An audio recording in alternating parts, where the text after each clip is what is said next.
Before I get started, I do want to introduce my director. He's new to the program, and so I'm having every opportunity to introduce him to the beautiful community that we serve. So. Well, thank you, Michelda. It's great to be here with you. I just barely got here and so forth. They got me kind of funneled away into the office most of the day. So anyway, I'm actually a facilitator for Michelda. She's a great face for us and provides extraordinary outreach to what we're trying to achieve in getting capital and making that available to individuals and small businesses, startups, and to those that need it. And we look forward to answering your questions, making ourselves available to kind of seeing where you're at in your business and what your thoughts are. And I have some pretty definitive expertise. I've been in private equity for a long time as an investor, as a turnaround and merger acquisition specialist and so forth for many, many years.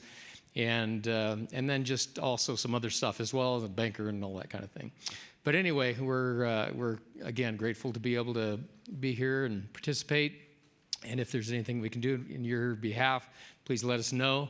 And we'll be here to kind of help facilitate that. Thank you.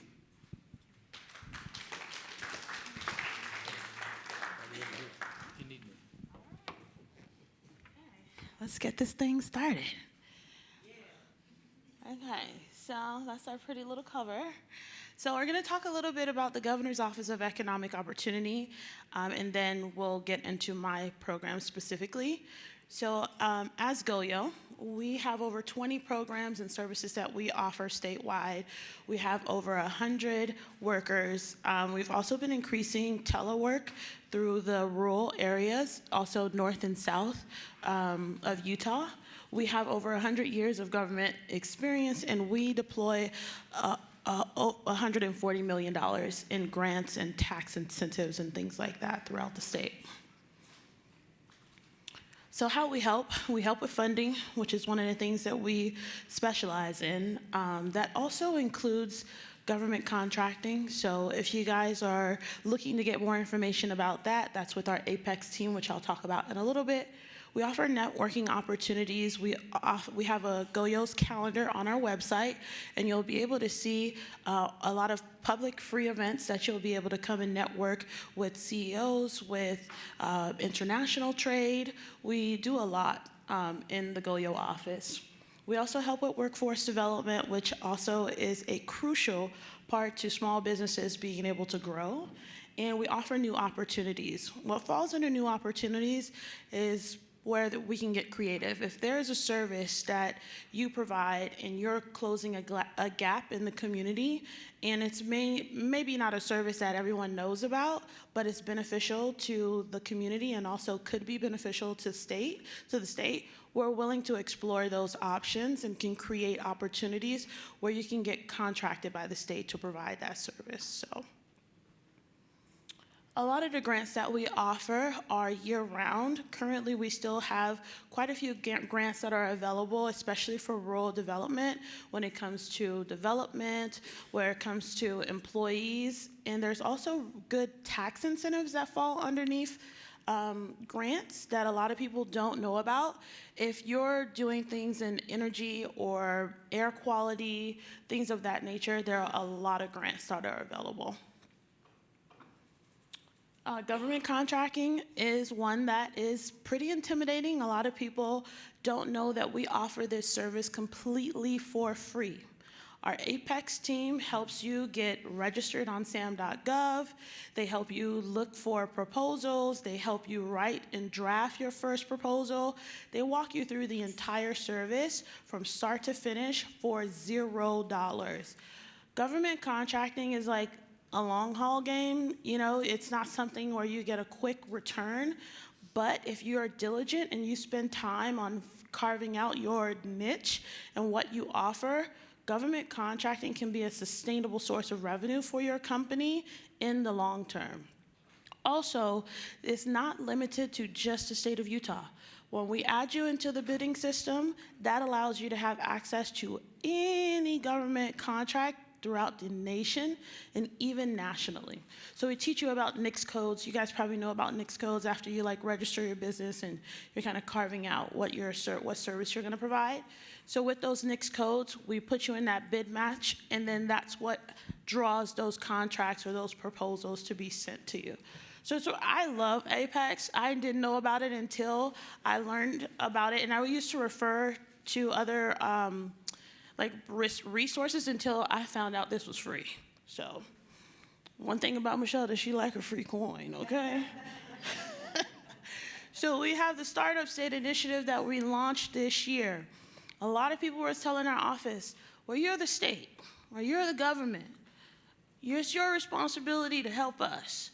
Why are not the resources are not in the same place?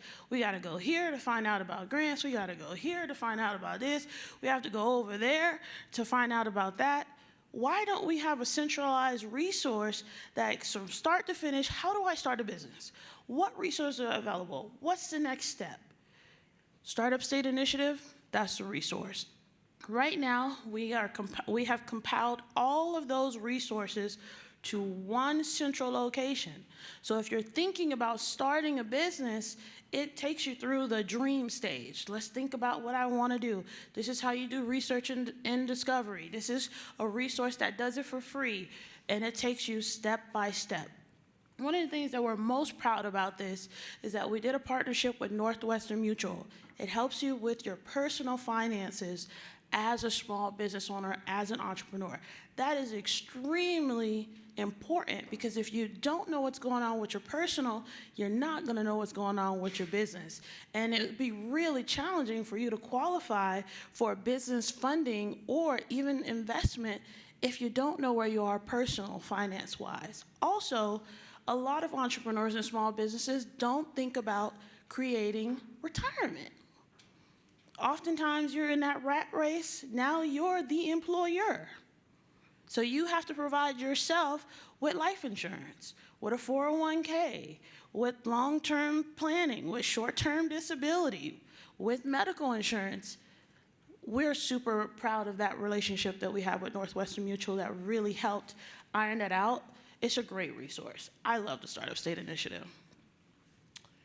That's the cutesy little website. You've probably seen these ads throughout the state on the little Utah railing thing and on the billboards and stuff. Okay, so now we get to the fun part, because I get to talk about my program. I love my program. So one of the loans, this is the first time we've created a loan fund with the state, so it is new. We recently launched it in January, and right now we have $8.2 million that is committed. We've given out about 1.2. It's a loan, it's not a grant program, so, we'll talk a little bit about why we have committed versus deployed. People got to give us paperwork. We have to close the loan first in order for us to fund. So this is a nice little video from our lovely governor. Let's see if it's going to play. I don't know how to make that work. Maybe not. It is on the website, so y'all have at it. You should be going to my website anyways, okay? So you can go ahead and have an opportunity to see. It's just like 2 minutes long. Okay, Startup State Initiative. Nope, see, I'm wrong. It's been a long day, y'all. What is the Utah Small Business Credit Initiative? Reading is also very fundamental, because I'm looking at the slide and didn't see that, we have too many initiative, Utah, it's just, you get wrapped up in it so much. But anyways, we got $69 million to be able to expand capital throughout the entire state, okay? We were funded by the federal government in order for us to be able to do that. At the time, it was based on our unemployment rates in 2021.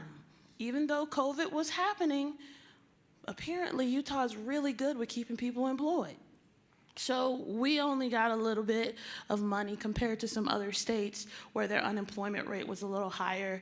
So this program is designed to be able to create jobs, essentially. So we are running this program for 7 years. And what that really means, because it's a loan fund, it doesn't mean that it ends in 7 years, okay? It just means that we don't have to report to the U.S. Treasury anymore. a little less eyes on you, okay? You can breathe a little bit, because right now, whew, the U.S. Treasury is down our neck. And how we deploy this capital is through lenders, okay? We don't do any of the direct lending. We don't do any of the underwriting. As the state, we're the steward of the funds. Our goal is to find partners that we can say yes to the loan to get these businesses funded, okay? Now, equitable access to capital. Now, this program does have an area of focus for underserved and underrepresented communities. We go by the federal term of SETI, which is socially, economically disadvantaged individuals. And so we have done a great effort to connect with rural communities, connect with minority communities, to connect with women-owned, veteran-owned, you name it. We're here to be able to make sure that capital is getting to those places. And so our goal is to be able to get 29% of this funding out to those communities. And so it is also a Treasury incentive. If we hit that 29%, we will get another $4.2 million to lend out there to the community here in Utah, which we're already reaching that goal. 90% of the loans that we have done thus far is considered SETI. So we have a lot in the rural communities. We have a lot of women-owned businesses. We funded a minority-owned business at City Creek recently, and so we're doing a lot of great impact in the community with this goal. So we have two different programs, okay? The Capital Access Program is more geared towards startups. This is, 0 to 3. You're got some traction, or maybe you're just freshly a startup, and this program does not require any collateral. You do have to have some skin in the game where you're putting at least 2% of the loan amount that you want to actually get, and you and the borrower are able to determine what those terms are going to be. It's initially a business loan. You go through the same underwriting process. If you don't have any financials, you're going to have to present your projections and what, where she's at? She's still in here? I don't know where she at. Okay, girl. Oh, there she is. Just like she was saying, ROI, return on investment. The bank's going to want to know how you plan on paying them back. So those numbers are going to be really, really important, and they have to be rock solid, because if you're asking somebody for $50,000, you better have a plan on how you plan on giving it back to them. That's just a reality of the situation when you're in banking. It's not that the bank doesn't want to be a community resource. They're not also in the business of just giving out money either. They're not a charity. So if you're going to loan somebody $50,000, I'm sure you're going to want to know if Auntie Paul going to be able to give you your money back. So here with the loan participation program, this is the most sought after program with our lenders. Hopefully we'll be able to get Cypress Credit Union as a lender. Okay, God bless, God bless. Yeah, sorry y'all, I had to try to get my plug in. So the loan participation program is the most sought after from both lenders and borrowers. That's you, borrowers here in the room. The reason why is because the interest rate on our side is capped at 3%. And I'm going to go into detail a little bit to share what that means. So with the loan participation program, we purchase up to 50% of the loan. So we come in as your risk partner. We say, we believe in you. Based on what they sent over to us, we will go in on this loan with you. I think that's pretty good. You know what I mean? For someone to take a risk on you and say, I'll take 50% of the risk from the lender, and we'll come in as your risk partner to help minimize the risk for the lender, okay? Same thing with the Capital Access Program. You still have to go through the underwriting process. With this program, it does require that you have collateral. So for every dollar that you want to loan, you have to be able to collateralize. That means you have real estate, whether that's a personal asset or a business asset. You can put up your car. It can be your account receivables, like the money that you're going to be getting. We have a business that we're kind of exploring right now that just got to deal with Walgreens. That's 8,000 stores to get their product in there, but they have to fulfill that order. They don't have the money yet, but they still need a loan. How many of you guys are always in that situation as small business owners? Like, you're right there, like you got the contract, but you need the money to fulfill the contract. That in-between stage, right? So as a lender, they can accept those receivables, like how much money are you going to be bringing in if you're able to fulfill this contract?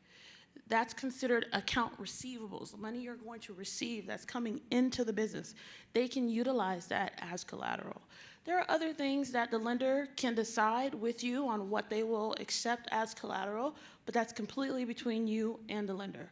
We do not dictate that for them, okay? Just giving you some ideas of how you can kind of prepare when you're going to meet with one of our lenders, okay? So if we purchase up to 50% of that loan, our interest rate is capped at 3%. So what that does is that it takes a 7 or a 9% business loan, it brings it down to a 5.5, brings it down to a 5.2, depending on what their interest rate is and what ours is going to be, because it's between 0 and 3%. It brings down your business loan significantly. And when it comes to a loan, the interest is kind of working against you versus when you have an investment and you're earning 7 to 9%, baby, that's good, okay? But a loan works against you because that's something that you have to pay back, that interest. And so the interest rate, when it comes to small businesses trying to grow and hire employees and trying to get the business to the next stage, which this loan is perfect for, it's that growth stage business. They have traction and they're like, I just need to buy some equipment so I'm not a seasonal business. I can do it year round. I want to hire more employees so I can expand our capacity so we can fulfill more orders, so we can get quicker, so we can bring in more revenue. So those are kind of like the scenarios that we're thinking about of people trying to move out of their garage and they need a warehouse space now that the business has already grown so much. So this is a growth stage business ready to go. Now, is it only for growth stage businesses? No, it is not. So if you are a startup, just starting today or started 6 months ago, started a year ago, and you have collateral that you can pledge for this program, then this is still going to be an option for you. Although it's fit for growth stage, doesn't mean that it's exclusively just for growth stage businesses. So I don't want you to get discouraged by that, knowing that it's only for growth stage businesses currently. Those are the loans and things that we've been getting in, okay? Who is eligible for this loan? You have to be a Utah registered business, okay? Can't be running your business off of Instagram, sorry, okay? Shopify, your digital products, whatever's going on the digital web, whatever you want to call it, has to be a state registered business. You have to have an EIN. If you need assistance with doing those things, we have free resources that can get you your registration done and all that type of stuff. It is free. Don't pay nobody to do it unless you like, going into big stuff. You might want to get a lawyer to do it. Eligible loans, you can pretty much use this loan for pretty much anything. Working capital, getting equipment, hiring people, contracting someone to help you with a strategy or all that type of stuff. The U.S. Treasury is very strict when it comes to real estate. Cannot be passive real estate. You can't be buying a property to turn it into an Airbnb and say that that's a business. That's not something that's going to be acceptable. If you're thinking, yes? You want to use it to get into a brick and mortar location? Absolutely. I was just going to get on that. Yes. Okay. You can use it to purchase a new building or to redevelop an existing building, to get into a building. You have to occupy up to 60% of it. So there's a lot of people who they just buy commercial real estate and they're renting it out and leasing it to a lot of people. With this program, you're not able to do that. You have to occupy up to 60% of it, and then you can rent out the rest, okay? Great question, great question. And then our U.S. Treasury guidelines when it comes to real estate doesn't get any more crazy than that. But there's also some like industries or businesses that you can't do. No, Mary Jane, sorry. Absolutely not. So, but it does list it in there. But our U.S. Treasury guidelines, our website and everything has all of that information on there. It also has some things that are very specific to Utah, because Utah has like its own lending laws and things like that. But this is my beautiful team, which that is not the right slide because Jack is missing. Sorry, Jack. He's not here with us today. And he's not in the slide, get it? But, so yeah, now I'm going to take questions. That's also our website and our team email. And so if you guys have any questions, feel free to take my information or this general one. But let's take some questions. Yes. Do LGBT business owners also qualify in your 29% of? Yeah, that's why I'm here. Yeah, that's why I'm here. Yeah. Well, we're all in the room. We're all in the room. Yeah. But yeah, you're right. Okay, I didn't say it. Yeah, but the reason why I didn't say it is because we were all in the room. But when I am out, I do say LGBTQ plus when I'm not in the community. Yeah. So no, sister, we all want to be. It's okay. We all want to be seen. We want to hear and be recognized. Yes, I understand that. I apologize. Yeah, I apologize, honey bun. I got you. But yes, the LGBTQ plus community is included in underserved and underrepresented communities. And so that's the reason why we're here. We wanted to be a part of this event. We wanted to be here. So yes. Any other questions? I do like walks on the beach and things like that. Yes.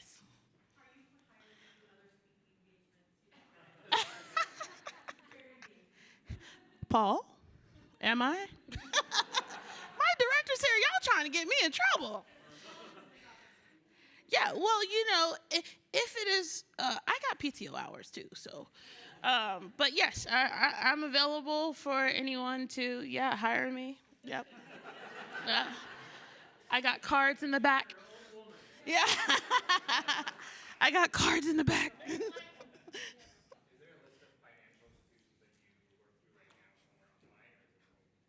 Yes, great question. All of our current approved lenders are listed on our website. So their areas where they support is really important. Some are credit unions, and so they only service certain areas, but we have a lot of statewide lenders that are active listed on our website. So you'll be able to get their name and their email. You just send them an email and said, hey, I met this crazy lady at an event. She said to email you. So, yeah, and they'll go ahead and take you through like eligibility requirements and what you'll need. And this is a really great opportunity if you don't have like a bank home and you want to build a relationship with someone who will invest in you and want to believe in your business enough to get you qualified for this program.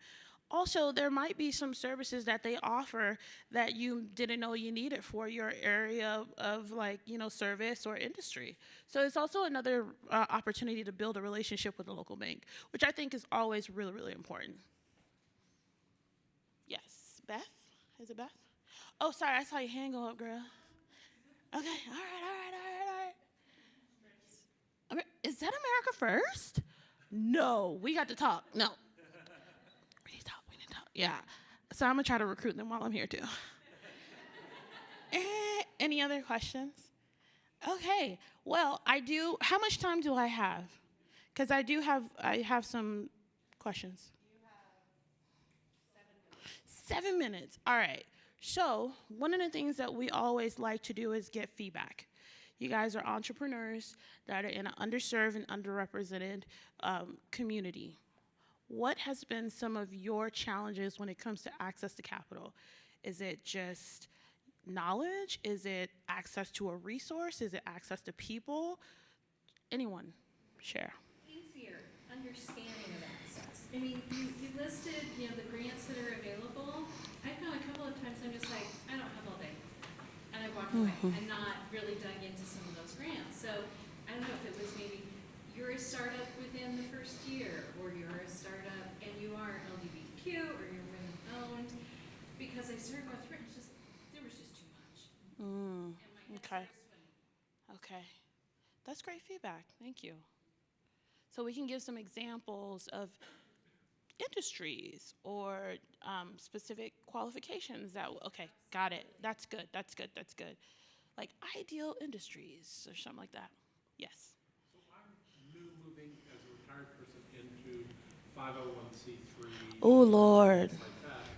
And I did see that you mentioned 501c3s in there. Mm-hmm. And I wasn't aware that GOEO had anything for the 501c3 markets. Could you speak to that a little bit? Absolutely, yes. That is one of the other things that I'm most proud of with our program is that we don't just fund for-profit businesses. We fund nonprofits also, 501c3, 6, whatever designation it is. So really excited and proud of that. It's really hard for nonprofits to be able to get funding. And so this program was designed to be able to help that barrier lessen a bit. Still doesn't change anything as far as sometimes banks looking at nonprofits as if they don't make money. Nonprofit is more of a tax designation than it is your ability to make revenue. But, the whole nonprofit goes to the head and they're like, no thanks. So being able to show other streams of revenue for your nonprofit is going to be super crucial. Because again, they want to know, how are you going to pay them back? If that's based on someone giving you a donation, a quarter, annually, whether that's through memberships, you're going to have to get creative when it comes to creating the revenue streams. Yes. Yeah, well, there's a lot of people who didn't even know the NFL was a nonprofit for many, many years until last year. So, and we, hello. So, I would say I've just bought some tickets for my husband. I'm like, ooh, child, I need a part-time job to be able to get the money back for that. But a lot of people don't know nonprofits NFL was a nonprofit. Also, what is it? The charity, Salvation Army, huge real estate. They own real estate. Like they have a lot of different revenue streams, but they're a nonprofit. So it doesn't necessarily mean you don't make money. You just have to show the banker how do you intend on making that money. So you're welcome. There was a hand over here somewhere, or yes.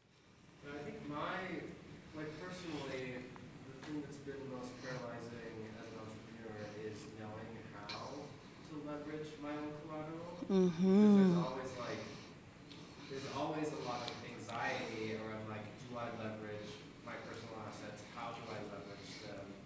And how I make that risk analysis. And obviously that's different for everyone.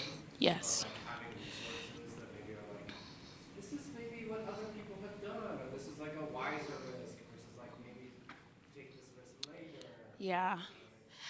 That's a great question. So when I was in private equity, I learned a lot. And there are financial advisors that specialize in business. And one of those things are what they specialize in, making sure you're collateralizing the right personal assets because you don't want to put them at risk, because you just never know.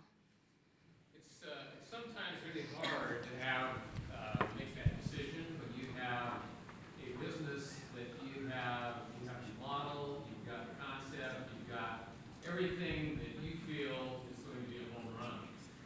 But you also might have an asset like a personal residence or other things that you don't want to leverage. It's real hard to convince a banker or a lending institution not to encourage you to do that if you're convinced that you have a winning idea.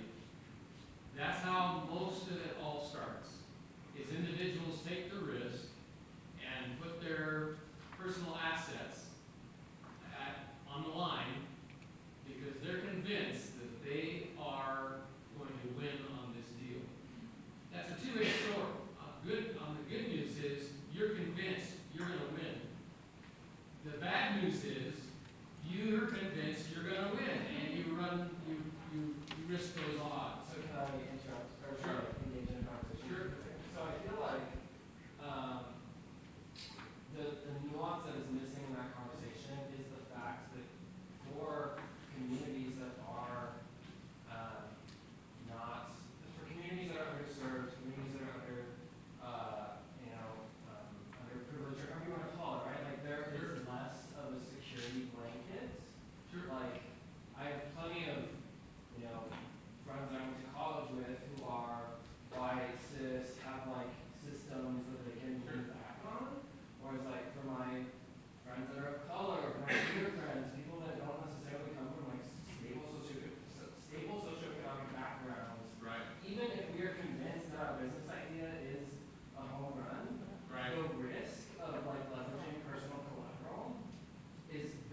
challenging to look at your nest egg, which includes personal assets, no matter what they are, and to have to deal with a financial institution like a bank that is federally insured, that has certain criteria that one must meet in order to get access to this capital.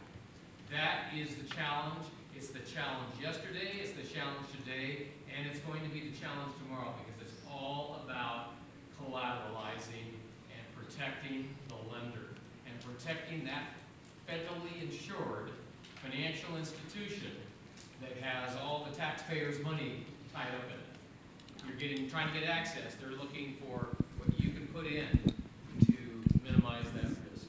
To go with that as well, I don't know a business owner, regardless of background, that doesn't at some point push all the chips in the middle of the table and go all in, win or lose. And I've seen it go both ways, regardless of background. When you're talking about the type of risk you're talking about doing, that is a numbers decision, not an emotional decision. And what I'm hearing from you is a lot of concern and a lot of fear and a lot of emotion that's wrapped up in it. And I understand it, and I so understand it. I also want to encourage you to, when you do something, when you're starting to go down that road, to really have those numbers shorn up, know what you're looking at, and know why, from a numbers perspective, this makes sense. Yeah, and what I will say is, when my family used to own a grocery store, we had to leverage a lot of our personal credit to be able to sustain the business through the recession. I mean, we bought it in 2007, 2008 hit, and it was smack, boom. Like, what is this?